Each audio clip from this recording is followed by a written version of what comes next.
మా బాబు మా వారైతే ఇంక వెళ్ళిపోతున్నాడు అనమాట ఆఫీస్కి స్కూల్కి. అండ్ ఈరోజు అయితే మొత్తం ఫాగీ ఉంది, మొత్తం ఫాగ్ ఉందన్నమాట. చలి తగ్గుతుంది అనుకునే లోపే మళ్ళీ పెరిగిపోయింది, అంటే పెరుగుతుంది. మా బొట్టి పాప ఇంకా లేవలేదు, ఇప్పుడు లేపాలి. తన పడుకున్నది, ఇప్పుడు లేపినప్పుడు ఉంటుంది ఏమో తన లొల్లి. మేడం జీ ఎక్స్క్యూజ్ మీ బెట్టి, ఈరోజు క్లాస్ లేదు బెట్టి, ఈరోజు స్కూల్కి వెళ్ళాలి. లే సూపర్ బెట్టి, చాలా బాగుంది డ్రాయింగ్, మంచిగా కేదితూ.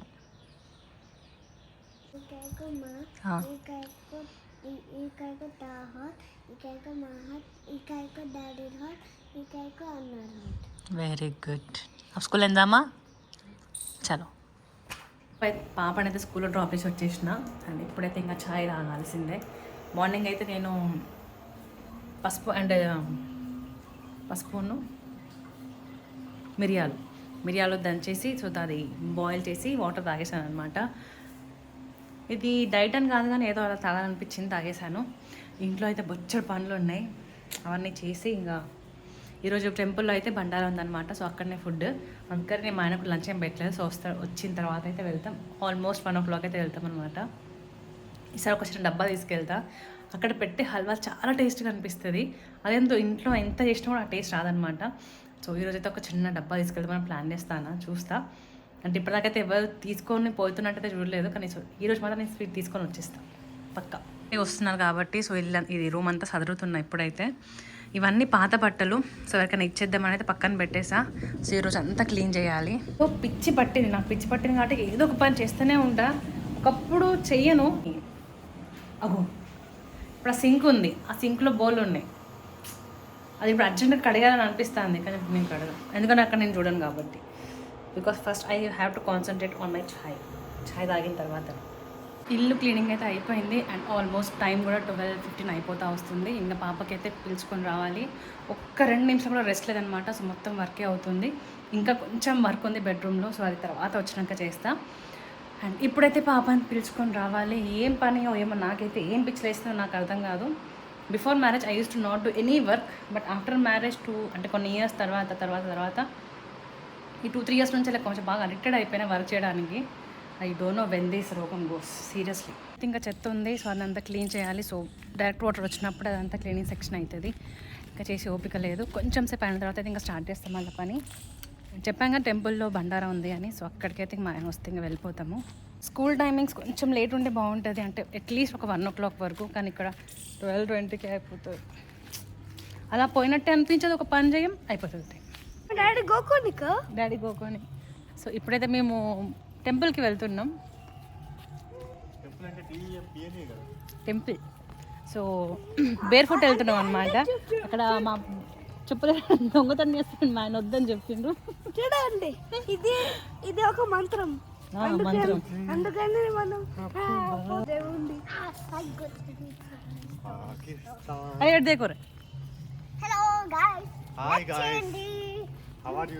గుడిలో ఏ పూజ అయినా కూడా నెక్స్ట్ డే కంపల్సరీగా ఇలాగ అందరికీ భోజనం పెడతారు. అందరు కూడా ఆఫీస్ నుంచి ఖచ్చితంగా వస్తారనమాట ఇక్కడ ఫుడ్ తినడానికి. ఇంకా క్రౌడ్ అయితే చాలా అయిపోతూ ఉంటుంది. ఆల్మోస్ట్ వాళ్ళు పెట్టే ఫుడ్ ఏంటంటే పూరి, రైస్, చోలే, పన్నీర్, ఇంకా స్వీట్. నేను ఆ స్వీట్ తినడానికే వెళ్తాను అనమాట. నాకు అంత ఇష్టం అది, ఎందుకు అంత టేస్టీగా ఉంటుంది. డబ్బా తీసుకెళ్ళినా కానీ తీసుకురావడం ఇంకా కుదరలేదు. ఇలాగైతే టెంపుల్కి వెళ్ళే వాళ్ళు టెంపుల్కి, ఇంకా తినేవాళ్ళు ఇంకా ఆ సైడ్ వెళ్తూ ఉంటారనమాట. ప్రతిసారి అయితే ఉంటామన్నమాట, వినాయక చవితికి, దుర్గా పూజకి, సో ఇలా చేస్తూనే ఉంటారు పూజ. ఇక్కడ మా పాప అయితే అలిగిందనమాట. యాజ్ యూజువల్ అమ్మాయిలు అన్నాక అదే చాలు మా ఇంట్లో మొత్తం ప్రశాంతతని తినేయడానికి. బేట నా ప్లాన్ హల్వా తీసుకొద్దామని డబ్బా తీసుకుపోయినా, మా ఆయన వద్దు అని చెప్పిండు. సో స్టార్టింగ్ తిన్నది అయితే మస్తు టేస్ట్ ఉండే, నెక్స్ట్ టైం ఇచ్చింది అంత ఎందుకు మంచిగా అనిపించలేదు. సో ఇలా ప్లేట్లు ఉన్నాయి పట్టుకొని వచ్చేసిన ఏమన్నా బేట. సో అట్లా ఎవ్రీ టైం అనమాట, ఏదైనా దేవుళ్ళ పూజలు జరిగినప్పుడల్లా ఇట్లా బండారా పెడతారనమాట. సో పూరి, రైస్, చోలే, పన్నీర్ ఇవన్నీ పక్కా ఇవే ఉంటాయి. పూరి మాత్రం తినలేకపోతా, కానీ రైస్ ఈసారి చాలా బాగుండే. సో ప్రశాంతంగా తినేసి వచ్చాము. అండ్ మార్నింగ్ నుంచి నేను తినలేదు కాబట్టి తినేసాం. బిడ్డ నాటంకి చేస్తూ ఉంటుంది, వాళ్ళ అయ్య బేర్ చేస్తూ ఉంటాడు. మనం పట్టించుకోవద్దు కొన్నిసార్లు. హన్ను అందుకన్నా టెక్స్ట్ బుక్ తీసుకొచ్చారు 97 to 100 పేజ్ నెంబర్. కొన్ని ఆర్డర్ ఇచ్చినవి వచ్చినాయి. నాకు నా కొడుకు కొంచెం గొడవ జరుగుతుంది. వీళ్ళకి హోంవర్క్ రాసి ఇచ్చినా కూడా మళ్ళీ దాంట్లో అట్లా రాసిన చూడండి ఇలా ఇలా పెడితే ఎలా ఎలా అర్థమవుతుంది? ఇదా లేక ఇదా? అదే అర్థం చేసుకోవాలి. దాన్నే మెథడ్ యూజ్ చేయడం అంటారు. ఉంది కదా మనకి. తక్కువ చేయలేదని పాత సైకిల్ అనమాట. వీని బర్త్డే కానీ కొన్నాం కానీ అసలు యూజ్ అవ్వలేదు. సో ఇది సెకండ్ హ్యాండ్లో అమ్మేద్దామని తీసుకొచ్చినాం. కొంచెం చిన్న పని మీదకి వచ్చినాం అనమాట. అమ్మకం వేగి కడుపు నొప్పని సడన్గా భయపెట్టిచ్చేసింది. బా గుండె ఇట్లా పగిలిపోతుంది ఒక్కొక్కసారి. అయితే గుడ్డి వాహనం వస్తుంది అక్కడ నుంచి. ఇలా జరిగింది. And ending the blog with my walking. And ఇలాగైతే రెగ్యులర్గా చేద్దాం అనుకుంటున్నా. ముందు చూడాలి. నా బద్ధకానికి ఏమవుతుందో తెలియదు. ఐ హోప్ మీకు నచ్చింది అనుకుంటున్నాను. నచ్చితే మాత్రం please to like and subscribe to our channel. And మళ్ళీ రేపు కలుసుకుందాం. బాయ్.